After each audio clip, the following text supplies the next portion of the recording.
My wife had just been buried when the floating comments started appearing in front of my eyes. They glowed in the rain over the cemetery like some cursed live stream. The female lead faked her death to test the side guy's loyalty.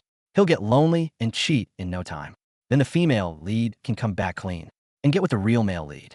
Just wait till he's outside in the rain begging her not to leave him, while she's inside with the male lead, pretending to resist while he kisses her. That scene is going to be so satisfying. I stood there in a black suit, soaked to the skin, and felt a rush of fury so sharp it almost cut through my grief.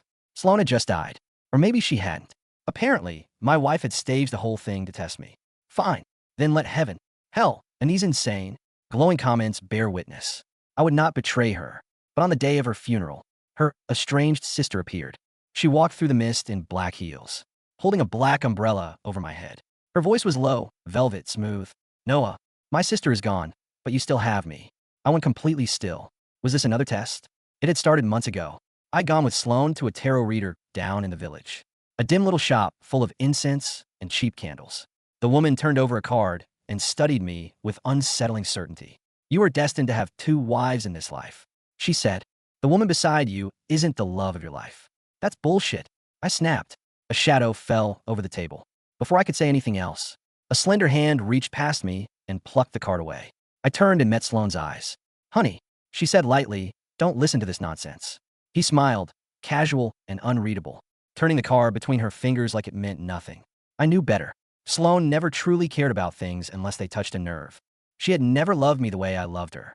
I'd always known that women like Sloane had richer, better-looking, more powerful men lined up without even trying. Marrying me had been settling. She couldn't marry the man she really wanted, so she married the man who worshipped her most.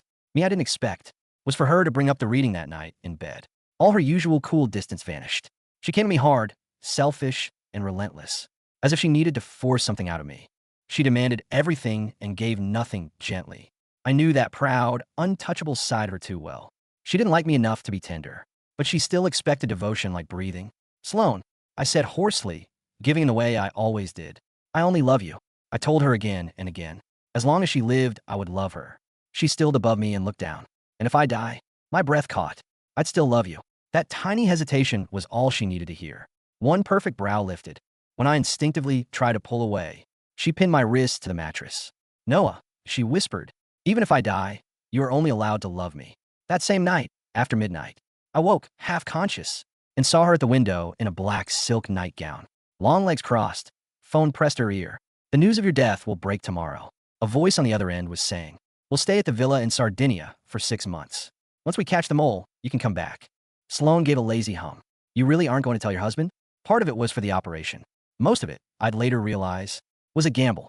When Sloane was 7, her mother ran off with another man and took her younger daughter along, leaving Sloane behind. She hated betrayal more than anything. He wanted to see whether I would stay loyal to a ghost. Did the investigators find anything? She asked. We watched him for over 2 weeks. The person replied, no, it doesn't have anyone else. It's work and home. Home and work. Straight as an arrow. A laugh crackled through the phone. Everyone knows he worships you. Are you seriously worried he'll replace you? The second he thinks you're dead? Let him, Sloane said with a scoff. Not the only man who wants to marry me. She hung up. For a second, she stood there in silence, her fingers brushing the tarot card she'd taken earlier, and tucked into her pocket. She squeezed it hard, staring out into the night. Then she looked back at me in bed, dragged a hand through her hair, and threw the car into the trash. The next day was our anniversary. I waited at home all day for her. Instead, the police came. They said there had been an accident during a business trip. Catastrophic. No chance of survival. I barely heard the rest. After they left, I walked through our silent house like a stranger. Her black silk nightgown was still hanging over the arm of the sofa. I picked it up to toss it in the laundry and stopped when it hit me. There was no point. Cold spread from the back of my neck all the way to my fingertips. I clutched the fabric to my chest and cried until I couldn't breathe. Then came the funeral, and the comments started scrolling over the graves like a running feed. The female lead faked her death to test the beta orbiter. He'll cheat soon, and then she can be with the real male lead. That dumb side guy won't resist temptation. The male lead is totally her type. Anyway, they're gonna fall in love on the island. He chased her for years, and the male lead gets everything, without trying. I can't wait for the side guy to beg in the rain. While she's inside begging the male lead to stop kissing her, I stared at the glowing words in disbelief and bitterness. So that was all I was? The disposable supporting character. No wonder I'd never been able to warm Sloane's heart, no matter how much I bled for her. But the one thing I absolutely could not accept was the claim that I would cheat. According to these comments, I was supposed to find my next target right here at the funeral. Please. My wife's grave wasn't even settled yet. I had standards. And honestly, looking around this gloomy cemetery, there wasn't a single woman here prettier than Sloane. Men like me didn't devote our lives to impossible women by accident. We were deeply, hopelessly biased toward beautiful faces. Just imagining the side guy, waking up next to some ugly woman every morning, is hilarious. No wonder he'll be bitter. The gorgeous female lead belongs to the male lead now. Wait, who's that bombshell walking toward him? Holy hell, look at those legs. Slowly, I lifted my head. Through the rain and the sea of black umbrellas, a striking face came into focus. The mourners seemed to part around her. Without meaning to, she moved straight toward me. Dark hair damp with mist, black umbrella steady in one hand. He stopped in front of me. Noah, she said softly, my sister is dead, but you still have me. A few steps behind her hung Sloane's black and white portrait. Molina. For 10 years, Molina had been my secret religion. Back in high school, I used to hide under my blanket in the dorm and fall asleep listening to her first album. Even in my most shameless teenage fantasies, I never dared imagine her too clearly. It was too unreal for that. And now she was standing less than 2 feet away from me. That's Sloane's sister, someone whispered nearby. I already knew the younger sister their mother had taken away. The sister Sloane hated so much. I had never once seen her during our entire marriage, which meant only one thing. I was Molina's brother-in-law. My brain shorted out on the spot. I used to joke that if my celebrity crush ever got married, I'd jump off a bridge. The thought of some random man becoming her husband made me irrationally furious. And now I was the forbidden husband, adjacent figure in her life. Gu, I panicked, looking at her beautiful face this close. My throat locked up completely. I had to say something, anything. I couldn't just stare. Quack. The sound that came out of me was exactly like a dying duck. I wanted the ground to open and swallow me whole. Fortunately, I was healthy, upright, and very much conscious. 10 minutes later, I was hiding in the dark stairwell of the funeral venue, wishing for death. Outside the door, 2 of Sloane's relatives passed by. Have you seen Noah? Molina's looking for him. Did you hear Sloane didn't leave him a dime in her will? Yeah, woman's money is where her heart is. He wasted his youth on her and got nothing. Don't say that. Noah is a good kid. Did you see his eyes? He cried them raw. Their voices faded in front of me. The comments kept updating with scenes from some Mediterranean island. The male lead and female lead finally met. Why is he looking at her like that? Even her dog likes him. Dogs are such good judges of character. I took a deep breath, grabbed the door handle, and decided I was going home. The second I opened the door, someone caught my jacket and yanked me back into the stairwell. The grip released. Found you. I looked up. Molina stood there in the narrow strip of gray light, one hand still on the door. Wind shoved it half open, framing her in shadow. Are you hiding from me? She asked. Her face was half dark, but her voice rang clear. Do you hate me, Noah? Like she did? I took a step back and shook my head too fast. No, I don't hate you. I could barely breathe around her. She was actually taller than Sloane, even half a head shorter than me. She had a presence that pressed into my chest and made my pulse jump. Then do you like me? She asked. Footsteps sounded in the hall. Instinctively, I backed farther into the shadows. She smiled, faintly amused, and reached out to steady the heavy fire door, shielding me from view until the people passed. When the light spilled in again, it caught in her eyes. Do you remember me? She asked quietly. Noah, we were in the same class freshman year. Of course I remembered. Molina had defined my adolescence. She transferred away in sophomore year, got discovered, debuted as a singer, and exploded overnight. Awards, tout magazine couvert. She became the kind of person people talked about, like weather or mythology. When I got into an ordinary state school and moved in my dorm, my new roommate flopped onto his bed and casually said his favorite singer was Molina. Years passed. Stopped following music. I didn't. Her concert tickets sold out in seconds every tour. The one time I finally managed to get one, my boss ordered mandatory overtime. I sat in my cubicle that night, quietly crying like an idiot. It wasn't just because I missed the show. It was because for the first time, it hit me with brutal clarity that she and I lived in entirely different worlds. I would probably never see her in person. I remember, I said, forcing myself to meet her gaze. I just never expected you to remember me. And I definitely didn't expect us to end up as family. I did my best to keep my voice steady. Who knew? The next time we met would be over funeral catering at my wife's service. At the word wife, her eyes flicked to my face, lingering on the redness around them, as if she had only just remembered why we were here. Oh, she shifted back a little. Cold rain blew through the doorway and hit my bare forearm. A second ago, she'd had her hand there. My sister was cruel, she said quietly, not looking at me. How could she treat you like that? Melina had been famous for years, and somehow still had a spotless reputation. No scandals, no ugly rumors. Even at old class reunions, people told stories about her. She once called the cops when some punks cornered me after school. One guy had said she barely knew me, but she still stepped in. I had always believed Melina was genuinely kind. Maybe that was why she looked at me now, with those devastatingly beautiful eyes, and said with painful sincerity, "What do you want?" As her family, "I can compensate you." And in that exact second, I felt filthy. I became acutely aware of how this would look in any story. The weak side character tempted and bought. My mind was screaming nonsense at me. If she slept with me, would that count as a fan scandal? Would it ruin her career? What the hell was I thinking? Get together, Noah. I lowered my head. No, it's okay. I don't need anything. Her voice deepened slightly. Are you sure you don't want anything? I'm sure you don't owe me. Oh, the trees outside shuddered in the wind. The heavy door blew wider. Someone in the hall called my name. I turned to leave. Behind me, her voice drifted after me. Soft and unhurried. No look back. Then can I ask for compensation instead? I frowned, confused. For what? She met my eyes without blinking. Marry me, she said. Then, as if that wasn't enough to stop my heart outright, she took one slow step closer and lowered her voice. Let me take care of you in her place. My brain, already fragile from days of artificial grief and supernatural glowing text, simply stopped functioning. I stared at Melina. Her dark eyes were perfectly steady, holding not a shred of irony or pity. She looked like a goddess who had just descended from a billboard to ask a mortal for a cup of coffee. Suddenly, the air between us sparked. A fresh wave of glowing comments materialized right over her shoulder, bright and frantic. Wait, what? Who the hell is this? She wasn't in the novel. Hold on. The side guy is getting a proposal at his wife's funeral? From her sister. LMO Sloane is going to lose her mind when she finds out. Not gonna lie. She's way hotter than the female lead. I blinked hard, the neon words searing into my retinas. Not in the novel. So, Melina was an anomaly. A glitch in the script. The invisible hand of this plot had designated me to be the pathetic, weeping widower who would eventually cheat out of loneliness, giving my supposedly dead wife the moral high ground to ride off into the sunset with her Mediterranean billionaire. Sloane wanted me to rot in an empty house, clinging to her ghost. She had explicitly commanded me to love only her, even in death, while she sat in a villa halfway across the world, laughing at my devotion. I looked at the woman standing in front of me, the woman whose voice had pulled me through the darkest, loneliest nights of my youth.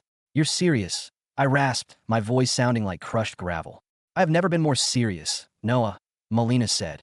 She reached out, her cool, slender fingers lightly brushing the lapel of my soaked suit. Sloane left you with nothing.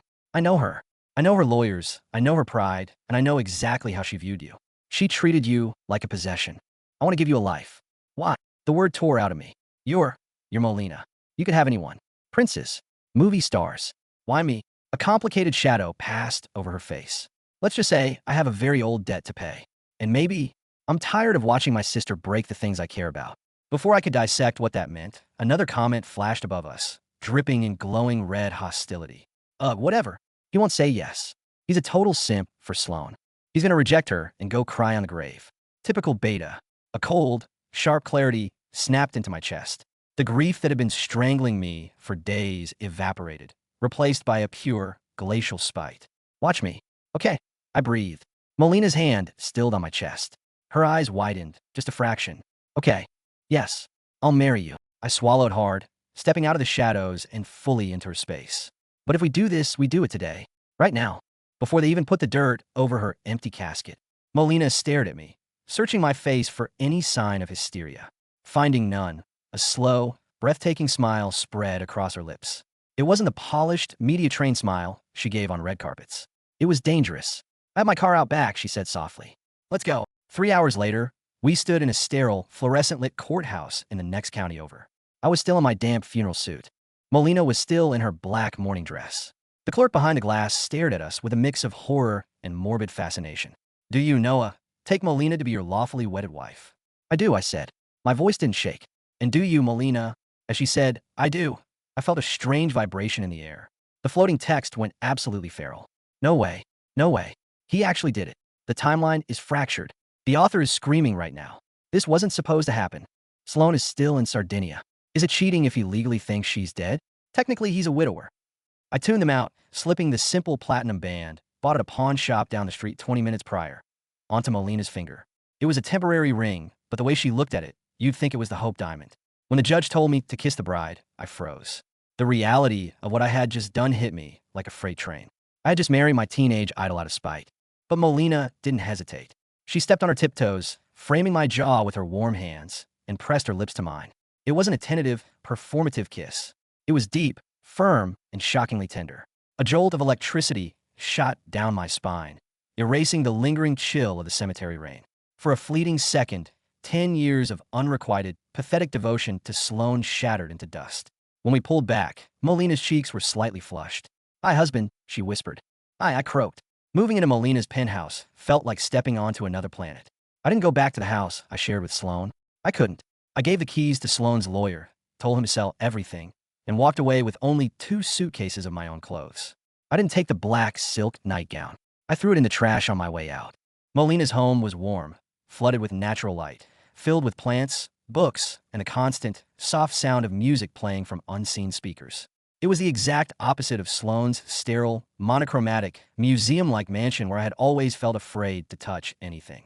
The first month was strange. I kept waiting for the catch. I expected Molina to treat me like a charity case, or worse, a pawn in whatever psychological war she was waging with her sister's ghost. But the catch never came. Instead, I found myself waking up to the smell of coffee. I found Molina, barefoot in one of my oversized t-shirts, humming in the kitchen while she made breakfast. When I worked late at my architectural firm, she didn't call me to demand why I wasn't home catering to her every whim. She sent a car to pick me up, with a thermos of hot soup waiting in the back seat. She asked about my day. She listened. When I spoke, she looked at me like I was the only person in the room. One evening, about 2 months in, we were sitting on the plush rug in her living room, drinking wine. The city lights glitter below us. "Why didn't you ever tell me?" I asked quietly, swirling the red wine in my glass. She paused, lowering her book. "Tell you what, that you knew Sloane was faking it." Molina sighed, marking her page and setting the book down. "I didn't know for sure, but I know my sister. I knew she had funneled a massive amount of money into an offshore account a week before the accident. And I knew her pathological need to test people." She shifted, pulling her knees to her chest. "But that's not why I married you, Noah." "Then why?" She looked away, suddenly shy. The great, untouchable Molina, blushing. "You really don't remember, do you? Freshman year. The library." I frowned, digging through my memories. "The library?" I was struggling. "Heavily," she said softly. "My mother had dragged me away from my father. I was the new kid, I had no friends, and I was failing math. I was sitting in the back of the library, crying quietly. You sat down across from me. A faint memory sparked. A girl with dark, messy hair, hiding her face in a textbook. You didn't ask what was wrong." Molina continued, her eyes meeting mine. "You just pushed a pack of tissues across the table. Then you looked at my worksheet, pulled it toward you, and spent the next 2 hours teaching me algebra. You were so patient. You treated me like a normal person." I stared at her, stunned. "That was you." "It was me." She offered a wistful smile. "I had the biggest crush on you. I told my sister about it. I told Sloane there was this amazing, kind boy in my class named Noah." Her smile vanished, replaced by a cold, hard edge. "A week later, Sloane made it a point to meet you. She pursued you. And because she was the beautiful, untouchable Sloane, you fell for it. She didn't want you, Noah. She just didn't want me to have you." The air left my lungs. 10 years. 10 years of thinking I was the lucky one. The peasant who somehow bagged the queen. All along, I was just a stolen toy in a twisted, sisterly rivalry. Sloane had weaponized my love to hurt the only person who actually saw me. "I'm sorry," Molina whispered, reaching out to touch my hand. "I should have fought for you back then. I was just a coward." I didn't say anything. I just set my wine glass down, reached across the space between us, and pulled her into my arms. I buried my face in her neck, inhaling the scent of vanilla and jasmine. "You're not a coward," I murmured against her skin. "And you have nothing to be sorry for. You saved my life." As I held her, a string of glowing text drifted lazily past the floor-to-ceiling windows. "Wait, is the side guy getting a better romance arc than the main leads?" I'm literally crying right now. Molina is endgame. Meanwhile, in Sardinia, things are getting awkward. The text was right. The live feed of comments had become sporadic, but whenever they appeared, they painted a disastrous picture of Sloane's grand romantic getaway. The male lead is so annoying. He only talks about his crypto investments. Did you see Sloane's face when he yelled at the waiter? Noah never raised his voice. She keeps checking her phone for news about Noah. "Girl, you're supposed to be dead. Focus on the billionaire." Sloane's plan had fundamentally relied on my suffering. She wanted to return in 6 months to find me a hollow shell, begging at her feet. She expected me to have stumbled, maybe gone on one pathetic date, just enough so she could play the victim, forgive me magnanimously, and keep me chained to her forever. But I had disappeared. I wasn't on social media. I had changed my number. To the world, I was a grieving ghost. Then came the Grammy Awards. 6 months to the day of Sloane's funeral, Molina was nominated for Album of the Year. I had planned to stay backstage, preferring to let her shine, but as we stood in the dressing room, she took my hands. "Walk with me," she said, her eyes pleading. "Please, Noah. I don't want to hide you anymore. I'm proud of you. I'm proud you're mine." I looked at her in her stunning emerald green gown. She looked like royalty, and I realized, with a profound, quiet certainty, that I loved her. Not the teenage idol, not the idea of her, but the woman who burned the toast and stole the blankets and looked at me like I hung the moon. "Okay," I said. We stepped onto the red carpet together. The flashbulbs erupted like a thunderstorm. Reporters screamed her name, but Molina ignored them, slipping her arm through mine and leaning into my side. The camera caught the way I looked at her, the way a man looks at the woman who holds his soul. Within 10 minutes, the photos were everywhere. Molina's secret husband revealed. Grieving widower finds love with late wife's sister.